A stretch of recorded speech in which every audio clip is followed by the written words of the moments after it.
Discussion हो रही थी जी फोरकास्टिंग और बजटिंग के चैप्टर में, और कल हमने फोरकास्टिंग पे अपनी डिस्कशन को कंक्लूड किया था, जिसमें हमने क्वालिटेटिव और क्वांटिटेटिव मेथड्स पे बात हुई थी। क्वांटिटेटिव में time series and causal model को डिस्कस किया था। टाइम सीरीज में हमने नाइव मॉडल, मूविंग एवरेज और ट्रेंड प्रोजेक्शंस को कवर किया था, और कॉजल मॉडल में हमने लीनियर रिग्रेशन पे बात की थी। लीनियर रिग्रेशन के साथ कुछ इलस्ट्रेशंस हमने परफॉर्म की थी, कैसे हम लीनियर रिग्रेशन इक्वेशन डेवलप कर सकते हैं बेसिक फार्मूला की मदद से, और कैसे इस इक्वेशन को हम फोरकास्टिंग में यूज कर सकते हैं।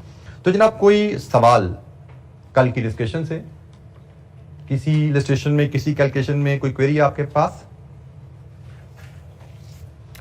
अच्छा जी, अब हम फिर बजट की तरफ मूव करते हैं। हमें बजट की तरफ मूव करना है, और उसमें सबसे पहले जो डेफिनेशन हमारी बजट की थी, जो कि बिल्कुल शुरू में पहली स्लाइड पे ही हमने कवर की थी, दोबारा उस पर लेकर जाता हूं मैं आपको। यह है जी budget. An organisational plan relating to a fixed future period expressed in numbers.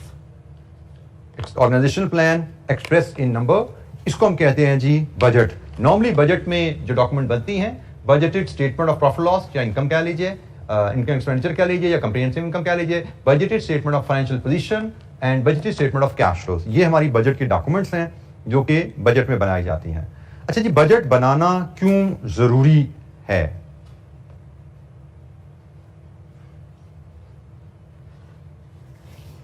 Budget बनाना जरूरी क्यों है? इसमें सबसे पहले जी, देयर पर्पसेस ऑफ बजट में, इट हेल्प्स इन प्लानिंग। आप जब बजट बनाते हैं तो बजट क्या है? अगले साल का plan. Before the start of the year it gives you an opportunity to think and set your targets. और आपने जब अगले साल के लिए प्लान और टारगेट सेट कर लिया, प्लान इन द सेंस अगले साल हम कितने यूनिट्स बेचना चाहते हैं, अगले साल उनके लिए हम कितने यूनिट प्रोड्यूस करेंगे, अगले साल हम कितना रॉ मटेरियल प्रोक्योर करेंगे, अगले साल हमें कोई फिक्स्ड एसेट खरीदना है या नहीं खरीदना है, and so on so fourth. ये सारी प्लानिंग हम करते हैं शुरू में, क्योंकि हम साल के शुरू में अगले साल का इनकम स्टेटमेंट भी बना रहे हैं, अगले साल के एंड पे हमारी बैलेंस शीट जिसमें एसेट लायबिलिटीज आती हैं वो भी बना रहे हैं, अगले साल में कैश इनफ्लो कैश आउटफ्लो का हिसाब भी लगा रहे हैं। सारा हमने साल के शुरू में लगाया, टारगेट सेट कर लिया। Once you set the target, it provides you a tool for control, क्योंकि वो टारगेट्स आप देते हो टीम्स को अपनी। लाइक बजटेड इनकम स्टेटमेंट में आपका जो सेल्स की फिगर है, क्वांटिटी इनटू रेट से निकली होती है। वो अगले साल कितने यूनिट्स बेचने हैं, किस प्राइस पे बेचने हैं, वो टारगेट है सेल्स टीम का। ये लीजिए जी, आपने इतने यूनिट्स इस प्राइस पे बेचने हैं, आपने टारगेट सेट कर दिया। अब साल के दौरान अपनी टीम की परफॉर्मेंस को मॉनिटर कर सकते हो by comparing it with the target. इसको हम कंट्रोल फंक्शन कहते हैं। हम अपनी टीम की परफॉर्मेंस को मॉनिटर कर सकते हैं टारगेट के अगेंस्ट। अगर आपने बजट ही नहीं बनाया तो आप कैसे कहोगे कि आपकी टीम अच्छा कर रही है या बुरा कर रही है? कोई टारगेट होगा तो उससे कंपैरिजन में अच्छा या बुरा होता है। तो जनाब, कंट्रोल आ जाता है। Decision making, budget provides data for the decision making, for example resource planning, to achieve the best outcome by utilising available resources. आप साल के शुरू में जब बजट बना रहे हैं तो उसी स्टेज पे ही आप अच्छे बिजनेस डिसीजन ले पाते हो। जैसे हमने डिसीजन मेकिंग का एरिया पढ़ा था कॉस्ट एंड मैनेजमेंट अकाउंटिंग में, आपने वहां पे आपने प्रोडक्शन प्लानिंग की बात देखी थी कि जो लिमिटिंग फैक्टर हो जाए तो बेस्ट प्रोडक्शन प्लान कैसे बनाना है। तो ये काम प्लान साल के शुरू में ही बनेगा। तो आप जब बजटिंग करने जाते हो तो वहां पे आप डिसीजन मेकिंग की अपॉर्चुनिटी आपको बिफोर हैंड मिल जाती है, और प्रॉफिट मैक्सिमाइजिंग डिसीजंस आप ले पाते हो। आपने अपने रिसोर्सेज को प्रोडक्ट ए में लगाना है, बी में लगाना है, सी में लगाना है, फैसला कर पाते हो कहां पे हमारे प्रॉफिट ज्यादा होते हैं। रिसोर्स एलोकेशन, डिफरेंट डिपार्टमेंट्स आपके होते हैं, डिफरेंट प्रोडक्ट्स होती हैं, डिफरेंट डिपार्टमेंट में अपने रिसोर्स को हमने कैसे इस्तेमाल करना है in the best interest of the entity. ये भी तकरीबन डिसीजन मेकिंग से ही एक्सटेंशन में पॉइंट है। And finally coordination and communication, ये बड़ा ही इंपॉर्टेंट फंक्शन है, बड़ा ही इंपॉर्टेंट बजटिंग का मकसद है। हमने फैसला किया, हमने साल के 10,000 यूनिट्स बेचने हैं, साल के 10,000 यूनिट बेचने हैं, सेल्स टीम को बता दिया। लेकिन अगर हमने प्रोडक्शन टीम को नहीं बताया कितने यूनिट्स प्रोड्यूस करने हैं, ऑर्डर आ जाएंगे, चीजें तैयार नहीं होगी। कम्युनिकेशन एंड कोऑर्डिनेशन बहुत जरूरी है। हमें सेल्स के टारगेट से प्रोडक्शन का टारगेट भी बनाना है। अच्छा जी, हमने प्रोडक्शन टीम को भी बता दिया टारगेट की 10,000 यूनिट बेचने हैं, तो आपने ओपनिंग क्लोजिंग स्टॉक की एडजस्टमेंट के हिसाब से 11,000 बनाने हैं, लेट्स अज्यूम बता दिया उनको। हमने प्रोडक्शन वालों को तो बता दिया कितने यूनिट बनाने हैं, लेकिन अगर हमने प्रोक्योरमेंट वालों को नहीं बताया रॉ मटेरियल खरीदना कितना है, they may fail to meet the production requirement. हमने एचआर वालों को नहीं बताया कितने वर्कर्स हायर करने हैं प्रोडक्शन के लिए, वहां पे बॉटलनेक आ जाएगी। So it is very important कि हमने सिर्फ टारगेट नहीं सेट करना, हमने उस टारगेट को कोऑर्डिनेट करना है और कम्युनिकेट करना है तमाम डिपार्टमेंट में. Only then targets will be achieved. Communication and coordination ये एक बहुत अहम रोल है बजटिंग का, क्योंकि communication coordination amongst the different department जब कोऑर्डिनेटेड एफर्ट होगी तभी टारगेट्स हासिल होंगे. सेल्स वाला जोर लगा रहा है, प्रोडक्शन वाला पीछे रह जाए तो टारगेट अचीव नहीं होंगे. प्रोडक्शन वाला जोर लगा रहा है, प्रोक्योरमेंट वाला पीछे रह जाए, एचआर वाला पीछे रह जाए, काम पूरा नहीं होगा. So it has to be coordinated effort. तो ये एक बहुत अहम रोल होता है पर्पस ऑफ बजटिंग की जब हम बात करते हैं. अच्छा जी, इसके बाद कुछ इंपॉर्टेंट टर्म्स हैं. ये टर्म्स हम सिर्फ इसलिए पढ़े, ऐसा नहीं कि हमें इनको लिखने पे को आएगा. शायद क्वेश्चन जब हमें आएंगे, क्वेश्चन में इनमें कोई टर्म यूज होगी तो हमें इन टर्म्स का मीनिंग पता होना चाहिए, तभी हम क्वेश्चन को बेहतर अंदाज में समझ पाएंगे. बजट कमेटी नॉर्मली ऑर्गेनाइजेशन में जब बजट बनाया जाता है, तमाम अच्छी ऑर्गेनाइजेशन साल शुरू होने से पहले बजट बनाती हैं. बजट बनाने की जिम्मेदारी एक बजट कमेटी को दी जाती है, जिसमें यूजुअली सीनियर मैनेजमेंट शामिल होती है. डिपार्टमेंट हेड्स नॉर्मली वो बजट कमेटी का हिस्सा होते हैं, और अक्सर इस बजट कमेटी के जो चेयरमैन होते हैं वो सीईओ ऑफ द कंपनी होता है. मतलब प्रोडक्शन का जनरल मैनेजर, सेल्स का जनरल मैनेजर, मार्केटिंग का जनरल मैनेजर, फाइनेंस का मैनेजर हेड जो है, ये सारे उस कमेटी का हिस्सा होंगे, और चेयरमैन होगा सीईओ ऑफ द कंपनी. ये लोग मिल के बजट प्रोसेस को सुपरवाइज करते हैं और बजट को अप्रूव करते हैं. सो बजट कमेटी ये एक टर्म यूज होती है हमारे पास. बजट मैनुअल, मैनुअल की टर्म से आप फेमिलियर हैं. बजट मैनुअल एक तरह की डॉक्यूमेंट है जिसमें डिफरेंट डिपार्टमेंट्स में डिफरेंट लोगों के रोल्स एंड रिस्पॉन्सिबिलिटीज दी जाती हैं, क्योंकि बजट को एक बंदा नहीं बनाता, डिफरेंट डिपार्टमेंट्स मिलकर बजट डॉक्यूमेंट बनाते हैं जो बजट कमेटी के पास आता है फॉर रिव्यू एंड अप्रूवल. तो बजट मैनुअल में roles and responsibilities of different production department में प्रोडक्शन मैनेजर का क्या रोल है, प्रोडक्शन डिपार्टमेंट में प्रोडक्शन सुपरवाइजर ने क्या काम करना है बजट बनाने के लिए, प्रोक्योरमेंट डिपार्टमेंट में प्रोक्योरमेंट मैनेजर का क्या काम है, प्रोक्योरमेंट सुपरवाइजर का क्या काम है. बजट सबके रोल से मिलकर बनेगा. ठीक है. सो बजट मैनुअल होता है. बजट पीरियड, बजट पीरियड से मुराद वो फिक्स्ड पीरियड जिसके लिए आपने प्लान बनाना है. यूजुअली इट्स अ ईयर, एक साल के लिए बनता है, लेकिन बाज़ औक़ात उसको फर्दर क्वार्टर्स में या मंथ में ब्रेक भी कर लिया जाता है कि साल का बजट, साल का टारगेट, फिर क्वार्टरली टारगेट बना लिए जाते हैं, क्योंकि साल के एंड पे टारगेट को एक्चुअल से कंपेयर करो, पता लग गया हम पीछे रह गए हैं तो हम कुछ कर नहीं पाते. अगर हम क्वार्टरली टारगेट्स बना देंगे, साल में हमने 10,000 बेचने हैं, लेकिन क्वार्टरली 2,500 बेचने हैं, या हो सकता है सीजनल है तो पहले क्वार्टर में 2,000 बेचेंगे, दूसरे में 3,000 बेचेंगे. हम टारगेट्स को क्वार्टर में ब्रेक भी कर सकते हैं, और फिर क्वार्टरली कंपैरिजन करके जिस क्वार्टर में परफॉर्मेंस डाउन होगी वहां पे टीम को उसी वक्त टीका लगा दिया, भाई तेज हो जाओ, पीछे रह रहे हो, इस तरह तो हम साल का टारगेट पूरा नहीं कर पाएंगे. सो बजट पीरियड होता है, यूजुअली ईयर होगा, लेकिन क्वार्टर या इवन मंथ भी हो सकता है. बजटिंग एंड प्लानिंग डिपार्टमेंट अक्सर बड़ी ऑर्गेनाइजेशन में, छोटी ऑर्गेनाइजेशन तो ये अलग से डिपार्टमेंट अफोर्ड नहीं करती, लेकिन बड़ी ऑर्गेनाइजेशन में बजटिंग एंड प्लानिंग का अलग से डिपार्टमेंट बनाया जाता है, जिस टीम का काम होता है बजट बनाना और फिर रेगुलरली उस बजटेड रिजल्ट को एक्चुअल रिजल्ट से कंपेयर करते रहना, कंट्रोल मकसद से. ठीक है. मॉनिटर करते रहना प्रोसेस को. लेकिन जैसे लिखा हुआ यहाँ पे कि स्मॉलर ऑर्गेनाइजेशन में काम अक्सर फाइनेंस डिपार्टमेंट के जिम्मे ही लगा दिया जाता है. बजट बनाने का काम बजटिंग डिपार्टमेंट में ज्यादातर लोग फाइनेंस के ही एक्सपर्ट होते हैं. वो डिफरेंट डिपार्टमेंट से कोऑर्डिनेट करके, हेल्प करके, डाटा लेके इस मैनुअल के मुताबिक डिफरेंट डिपार्टमेंट से इनपुट लेते हैं, लेकिन कंपाइलेशन फाइनेंस के लोग ही कर रहे होते हैं. वो फाइनेंस के लोग अलग डिपार्टमेंट में बैठे हुए हैं, या छोटी ऑर्गेनाइजेशन में फाइनेंस डिपार्टमेंट में ही बैठे होते हैं, वहीं पर बैठ के काम करते हैं.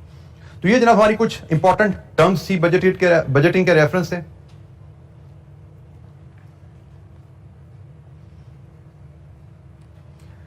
अच्छा जी, बजटिंग प्रोसेस, ये हमें अगेन 2-4 नंबर का नोट आ सकता है, या हमें एमसीक्यूज में कुछ इन पे जरा सी बात हो सकती है. ब्रीफली इनको ओवरव्यू हम करेंगे.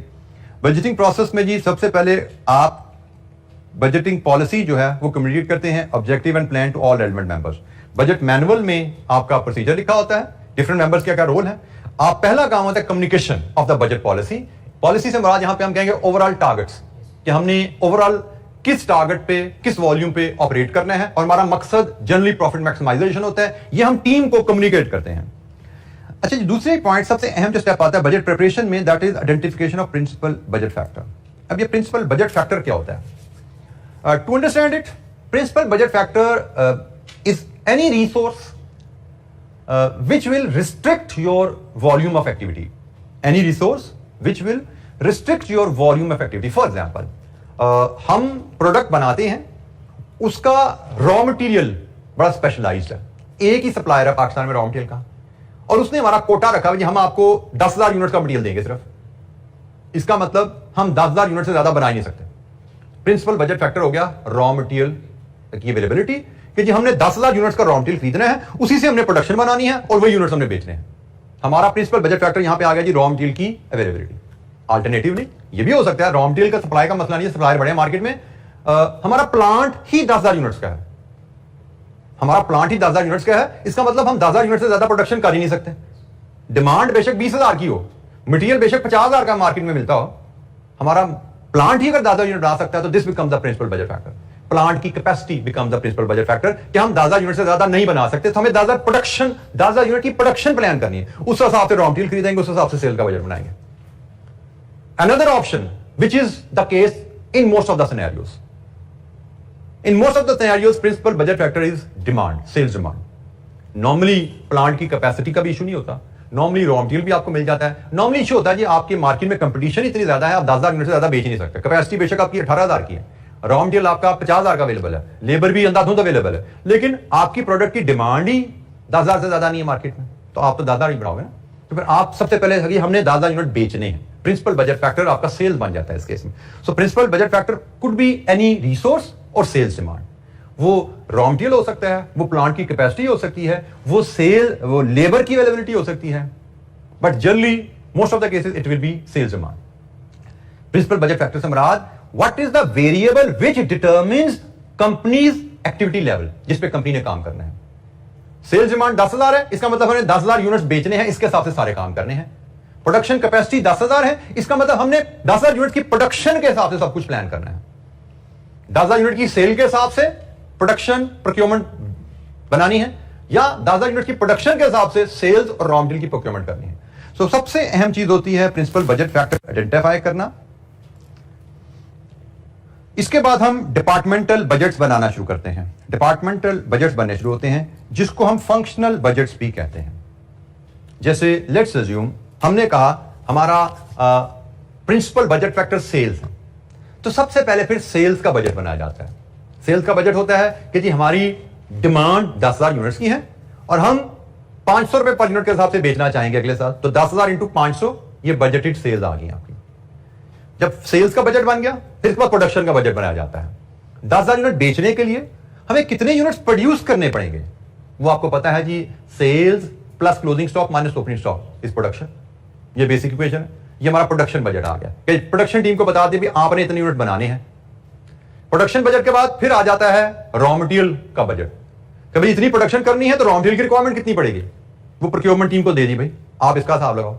प्रोडक्शन के बाद फिर लेबर का बजट आ जाता है, इतने यूनिट बनाने हैं, लेबर टाइम पर आवर कितना लगता है, तो हमें टोटल लेबर कितनी हायर करनी पड़ेगी, एचआर डिपार्टमेंट को भेज दिया हमने। सो फंक्शनल बजट्स बनने शुरू हो जाते हैं।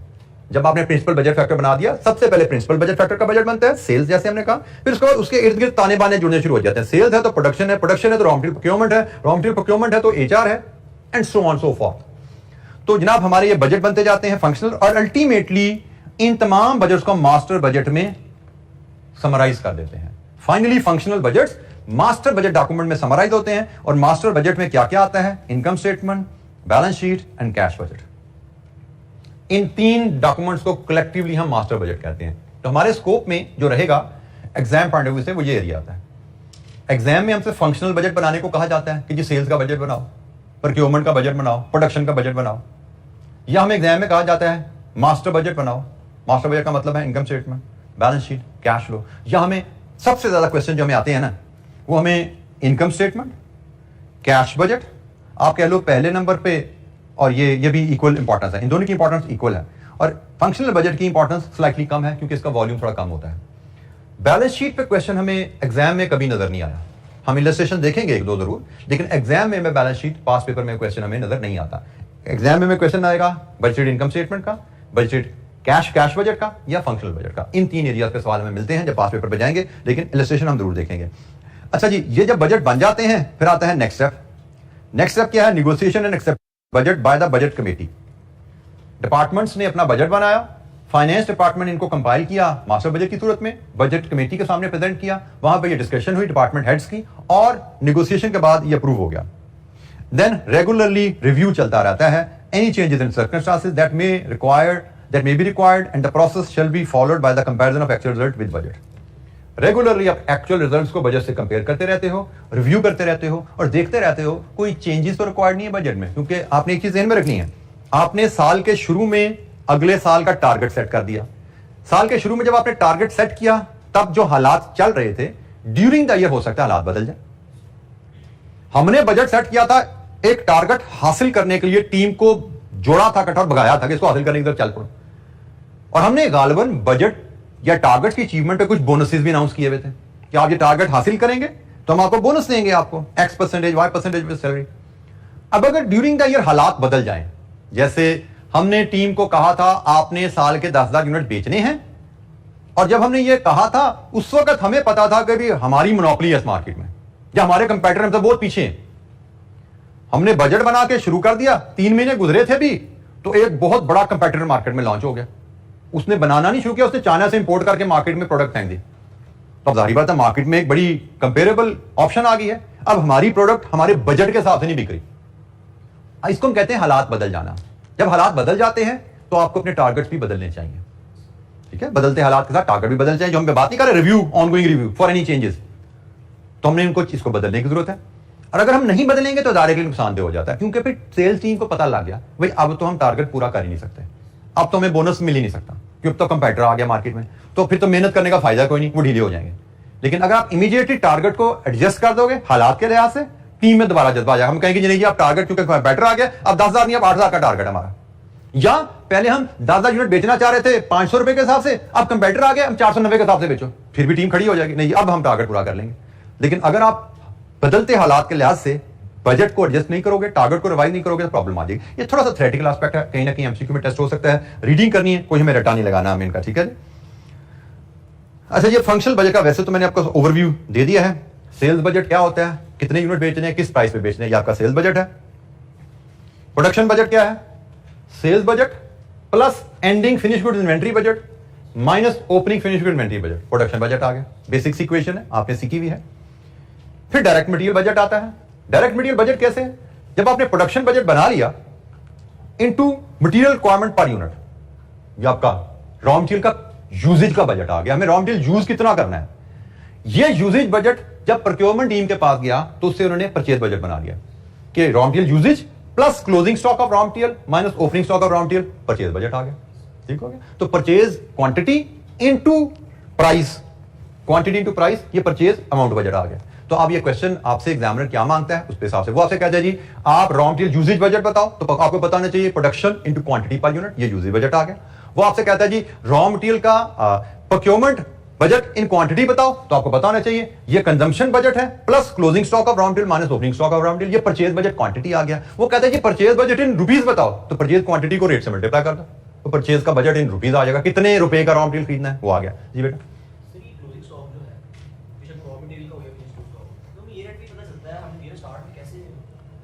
बेटा हम पढ़ के आए हैं वर्किंग कैपिटल का एरिया। वर्किंग कैपिटल के एरिया में हमने क्या देखा था कि हम अपनी कॉस्ट ऑफ सेल्स को टारगेट करते हैं और हम अपने इन्वेंट्री डेज को भी टारगेट करते हैं। तो कॉस्ट ऑफ सेल्स पता हो हमें अगले साल हमारी क्या होनी है, हमें इन्वेंट्री डेज हमें पता हो अगले साल हमारे क्या होने हैं, तो हमें इन्वेंट्री बैलेंस पता लग जाता है ना हमारे वहां से। तो ये हम बजट करके चल रहे होते हैं कि हमने, क्योंकि हमने कितनी इन्वेंट्री रखनी है। अगर आप थोड़ा सा मैं आपको याद कराऊं कॉस्ट एंड मैनेजमेंट अकाउंटिंग से, तो वहां पे आपने इन्वेंट्री मैनेजमेंट में अपने इन्वेंट्री लेवल्स, स्टॉक आउट से बचने के लिए इन्वेंट्री मेंटेन करना पड़ा हुआ है। तो ये वही चीज है कॉन्सेप्ट कि आपको प्लान करना पड़ता है कि भाई मैंने स्टॉक आउट से बचना है तो इसके हिसाब से मुझे अपनी कितनी इन्वेंट्री कैरी करनी पड़ेगी। तो ये वही प्लानिंग है। ठीक है जी। रॉ मटेरियल, डायरेक्ट मटेरियल के बजट्स पे हमने बात की। देन डायरेक्ट लेबर बजट आ जाता है। लेबर बजट का ताल्लुक भी प्रोडक्शन से है। आपने प्रोडक्शन बजट बनाया हुआ है, production into labour our per unit, total कितने लेबर आवर्स आपको चाहिए फॉर द ईयर प्रोडक्शन के लिए, वो लेबर आवर्स हायर करना एचआर डिपार्टमेंट की जिम्मेदारी है। रेट भी एग्री कर लिया जाता है। फिर इसी तरह मैन्युफैक्चरिंग ओवरहेड बजट भी बनाया जाता है कि हमने जो प्लांट चलानी है इसमें अंदाजन बिजली कितनी लगेगी, सारी मैन्युफैक्चरिंग ओवरहेड बजट जो है ये भी आपने कॉस्ट अकाउंटिंग में ओवरहेड के चैप्टर में पढ़ा हुआ है। कितना किराया जाएगा, कितनी बिजली लगेगी, कितनी स्पेस यूज होंगे एक्सेट्रा, ये सारा ये बजट बनाया जाता है। हमें क्वेश्चन में डाटा इवन गिवन होगा। एंडिंग फिनिश गुड इन्वेंट्री का budget, cost of good sold का budget, cost of good manufactured का बजट, ये सारी टर्म्स से आप फेमिलियर हैं। कॉस्ट ऑफ गुड्स सोल्ड का बजट बेसिक इक्वेशन होती है cost of goods manufactured plus opening stock of finished good minus closing stock of finished goods, selling and admin expenses का बजट। कैपिटल एक्सपेंडिचर का budget भी होता है लेकिन वो हम ऑलरेडी कवर कर चुके हैं, वो हम कैपिटल इन्वेस्टमेंट अप्रेजल का जो हमारा चैप्टर था उसमें हम पढ़ चुके हैं। ठीक है, तो ये हम ऑलरेडी पढ़ चुके हैं, ये हमारे स्कोप में नहीं है। हमारे स्कोप में ऊपर जो सारी चीजें हमने डिस्कस की हैं, फंक्शनल बजट और मास्टर बजट, वो हमारे स्कोप में है। फंक्शनल बजट और बजट में आपस की बात है, देखा जाए तो ये बेसिक्स से रिलेशनशिप है जो आपने ऑलरेडी सीखे हैं, बेसिक्स से फॉर्मेट्स हैं जो आपने ऑलरेडी फाइनेंशियल अकाउंटिंग में, कॉस्ट ऑफ अकाउंटिंग में कहीं ना कहीं पढ़े हैं। इसके अलावा इसमें सब कुछ सवाल के अंदर होगा। हम इसकी एक बेसिक सी इलस्ट्रेशन देखें अगर, बल्कि सॉरी पहले कैश बजट को देख लें। कैश बजट मास्टर, इसके बाद हमने कहा था मास्टर बजट आता है। मास्टर बजट में इनकम स्टेटमेंट, बैलेंस शीट और कैश बजट है। इनकम स्टेटमेंट और बैलेंस शीट के फॉर्मेट तो बिल्कुल वैसे ही हैं जैसे आपने फाइनेंशियल अकाउंटिंग के सिंपल से सीखे हैं, और लेकिन फर्क सिर्फ यह है कि यहाँ पे फ्लेक्सिबिलिटी है। यहाँ पे अपने अकाउंटिंग स्टैंडर्ड्स के मुताबिक फॉर्मेट नहीं बनाना, सिंपल P&L बनाना है। आपको revenue minus cost of sales, gross profit minus operating cost, net profit खत्म हो जाती है। बैलेंस शीट में आप एसेट लायबिलिटीज इधर बनाओ, एसेट लायबिलिटीज ऊपर करो, कोई फर्क नहीं पड़ता, ठीक है। सिर्फ आपने फॉर्मेट बेसिक से फॉर्मेट है।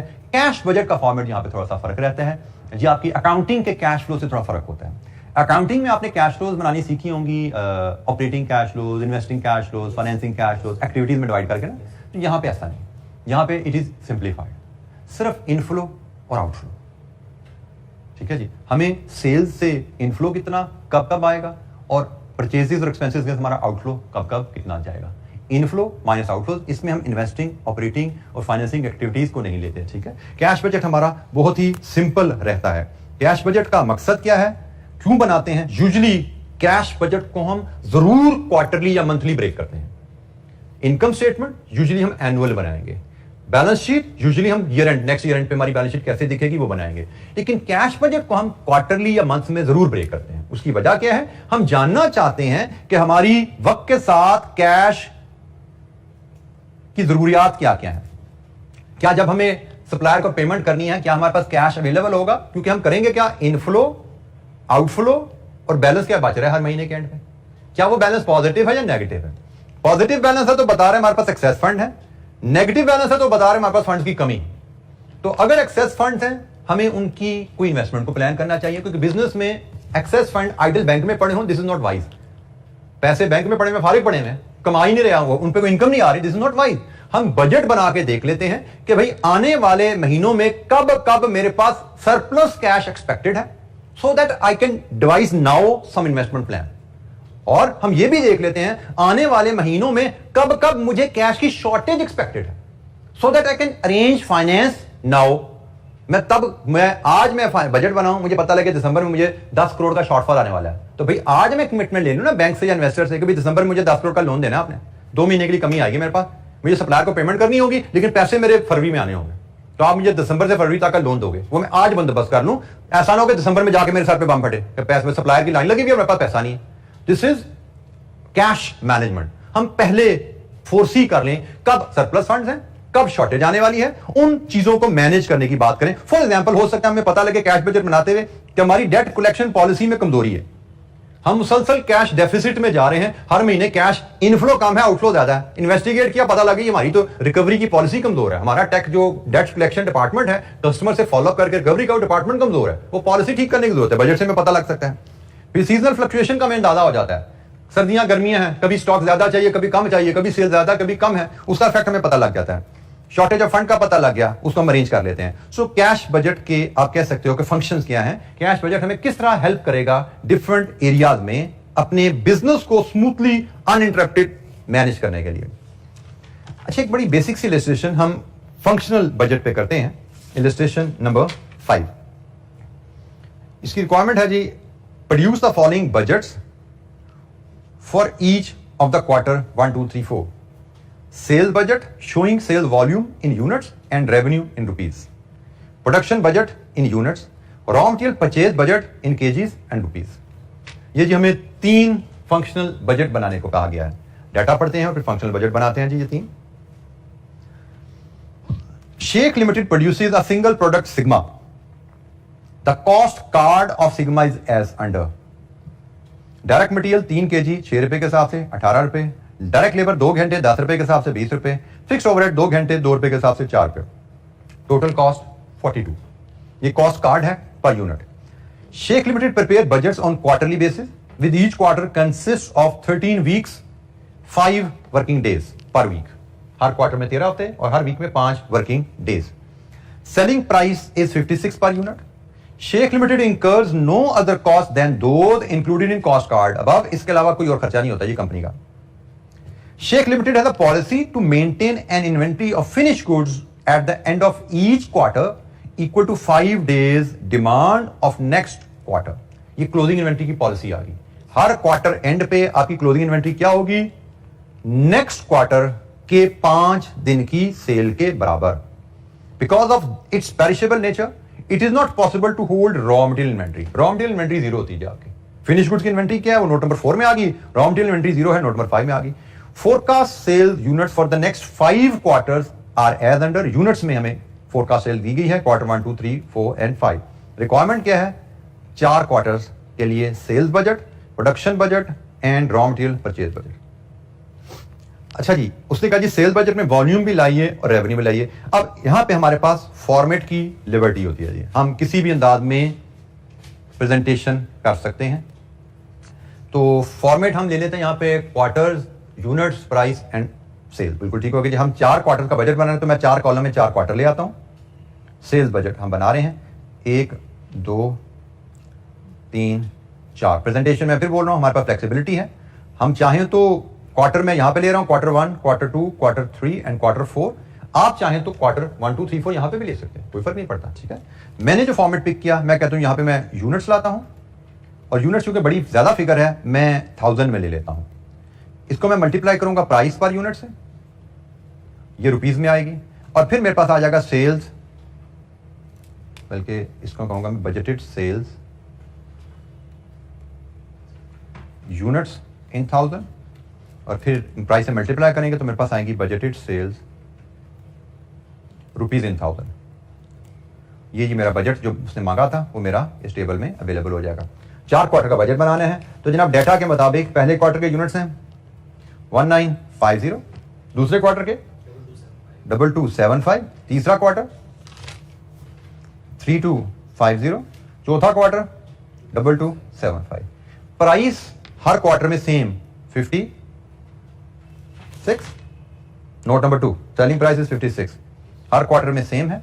तो जनाब मल्टीप्लाई कीजिए units into price, rupees in 1000 में आ जाएगा आपका रेवेन्यू। जी कितना आया? 1092। बेटा नहीं ऐसा तो नहीं बनेगा, ये तो रुपीज इन 1000 में डायरेक्टली आ जाएगा क्योंकि ऑलरेडी ये 1000 में है ना। 109200। ठीक हो गया। आपने सिंपली 1950 को 56 से मल्टीप्लाई करना है, डायरेक्टली ये रुपीज इन 1000 में आ रहा है क्योंकि ये ऑलरेडी इन 1000 है तो ये रुपीज इन 1000 में ही रहा। ठीक है, आगे चलिए। 127400, 000,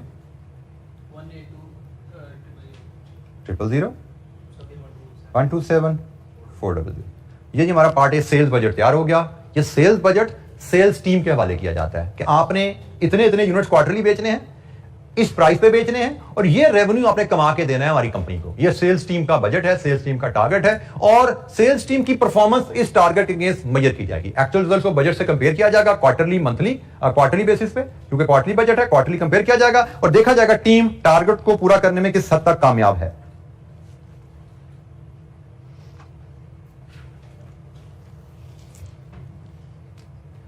अच्छा, part B, production budget. 4 quarter का प्रोडक्शन बजट है। प्रोडक्शन बजट की इक्वेशन आपको याद होनी चाहिए। अभी मैंने बोला था आपको प्रोडक्शन बजट होता है जी sales plus closing stock of finish goods minus opening stock of finish goods is equal to production.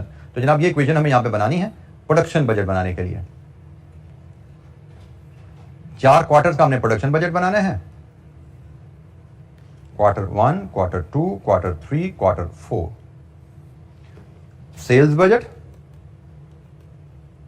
इसमें ऐड करेंगे आप closing stock of finish goods, इसमें लेस करेंगे आप opening stock of finish goods, आपको मिलेगा प्रोडक्शन बजट। और ये सारी वर्किंग हम यूनिट्स इन 1000 में बना लेंगे। ठीक है, जैसे ऊपर हमने यूनिट्स इन 1000 में डील किया, यहां पे भी यूनिट्स इन 1000 में डील करेंगे। सेल्स बजट ऑलरेडी हमारे पास अवेलेबल है, क्वेश्चन में डाटा अवेलेबल था, ऊपर भी हमें फिगर नजर आ रही है, मैं वो लेके आता हूं। 4 क्वार्टर,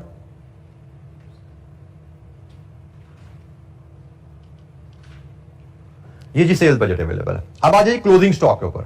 हमें बताया गया है क्लोजिंग स्टॉक के बारे में नोट नंबर है जी 4। Sheikh limited has a policy to maintain an inventory of finish goods at the end of each quarter equal to 5 days demand of next quarter. Her quarter के एंड पे अगले quarter की 5 दिन की डिमांड के बराबर स्टॉक रखना है। और नोट नंबर 1 में उसने बताया हुआ 5 दिन का मतलब 1 वीक होता है। और क्वार्टर में कितने वीक होते हैं? 13। क्वार्टर में 13 वीक है। 1 वीक का मतलब 5 दिन, 5 दिन के स्टॉक का मतलब 1 वीक का स्टॉक, यही है ना? तो भाई क्लोजिंग स्टॉक की वर्किंग देखो। पहले आपका क्वार्टर 1 का क्लोजिंग स्टॉक जो आएगा वो होगा 2275/30। एग्री? कितना? 175। क्वार्टर 2 का होगा क्लोजिंग स्टॉक 3250/13, 250। क्वार्टर 4 का होगा जनाब 2275/13, अगेन 175। और क्वार्टर 4 का भी क्लोजिंग स्टॉक लेना है, वो क्वार्टर 5 की सेल से निकलेगा। क्वेश्चन में क्वार्टर 5 की सेल भी दी है, वो इसलिए दी गई थी। वो है जी 1950/13, 150। ठीक हो गया जी? ये हमारे पास हर क्वार्टर का क्लोजिंग स्टॉक आ गया। लिंक क्या है? उसने कहा जी क्लोजिंग स्टॉक का ताल्लुक अगले क्वार्टर की सेल से है। ये क्वार्टर 5 से आ गया, ये क्वार्टर 5 से आ गया। अगर एक क्वार्टर का क्लोजिंग आ जाए तो अगले क्वार्टर का ओपनिंग बन जाता है ना वो। तो भाई ये क्लोजिंग जो है ये आगे ओपनिंग बन जाएगा।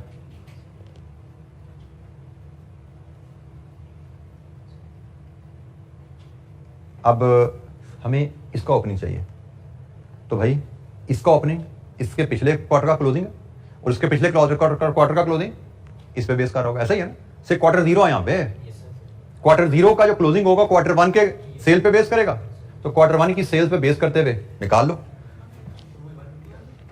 ये निकला हुआ है ऑलरेडी, ठीक है ना? कितना है? 150। एग्रीड? लीजिए जी, ये आपका प्रोडक्शन बजट तैयार हो गया। अगर ये यूनिट बेचने हैं और ये इन्वेंटरी लेवल मेंटेन करने हैं तो आपको क्वार्टर 1 में कितने यूनिट्स बनाने हैं? 1975। क्वार्टर 2 में 2350, क्वार्टर 3 में 3325, क्वार्टर 4 में 2250। ये सेल्स प्रोडक्शन की फिगर देख लीजिए, ठीक निकाली है मैंने। ये जी हमारा प्रोडक्शन बजट हमारे पास आ गया।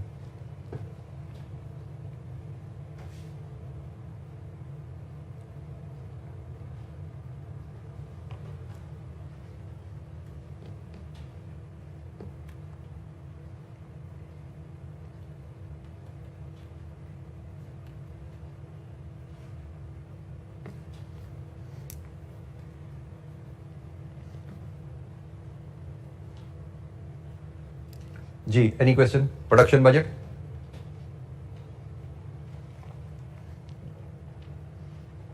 अच्छा जी, अब हम फिर बनाते हैं आगे पार्ट सी। पार्ट सी में क्या जी? Raw material purchase budget. Purchase budget बनता है जी प्रोडक्शन से कंजम्पशन, और कंजम्पशन में opening closing stock raw material की एडजस्टमेंट, फिर परचेज आती है। लेकिन जब हम नोट नंबर 5 पढ़ते हैं तो कह रहा है जी ओपनिंग रॉ मटेरियल का ओपनिंग क्लोजिंग स्टॉक रखा ही नहीं जाता। इसका मतलब जो कंजम्पशन है वही परचेज रहेगी। ठीक हो गया? तो हमारा यहां पे जो पहली चीज हमने लिखनी है, यहां पे आइडेंटिफाई करनी, as there is no stock of raw material maintained, consumption is equal to purchases. ठीक है जी? तो अकॉर्डिंगली हम अब रॉ मटेरियल कंजम्पशन डिटरमिन करने चलते हैं। तो हमें क्वार्टरली डाटा अरेंज करने हैं। क्वार्टरली उसी तरह हम 4 क्वार्टर में इसको अरेंज करेंगे।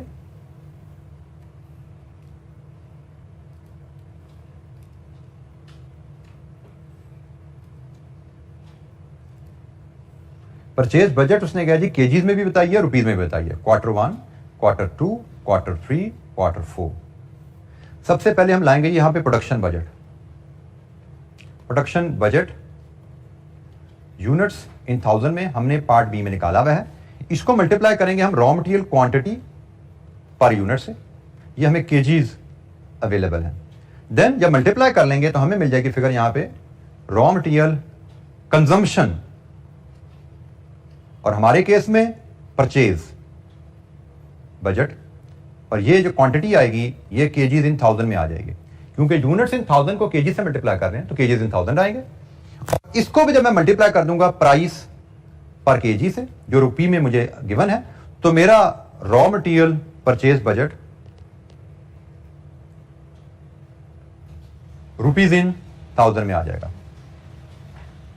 ये जी हमारा रॉ मटेरियल का बजट जो हमसे बनाने को कहा गया, ये कहा गया था ना। तो डाटा फीड करते हैं। प्रोडक्शन बजट, ये जी फिगर मेरे पास आ रही है, यहां से लेके आए 1975 2350, ये पार्ट बी से हमने ये डाटा उठाया है, 3325 and 2250। Raw material quantity per unit हमें कॉस्ट कार्ड में बताई गई है 3 kg पर यूनिट, और ये हर क्वार्टर सेम है। मल्टीप्लाई करें तो raw material consumption oblique purchase मिल जाएगी, कितनी है जी? 5925 7050 9975 6750। अब आपने यहां पर जो ख्याल रखना है कि यूनिट इन 1000, केजीज इन 1000, ये डाटा हैंडलिंग में जहां पे राउंडिंग ऑफ हुई होती है, you have to be extra careful. थोड़ा सा आपको इसकी प्रैक्टिस और आदत होनी चाहिए। राउंड ऑफ डाटा हुआ हो तो केयरफुली कैसे हैंडल करना है। प्राइस पर केजी, ये भी कॉस्ट कार्ड में गिवन है 6 रुपए हर क्वार्टर में। मल्टीप्लाई कर दें तो हमें परचेज बजट मिल जाता है, रुपीज इन 1000 में आएगा जी, 3550 42300 850 500। लीजिए जी, ये हमारे पास बजट आ गया रॉ मटेरियल का। जी एनी क्वेश्चन, कोई सवाल? इलस्ट्रेशन 5 हमने फॉर्म की।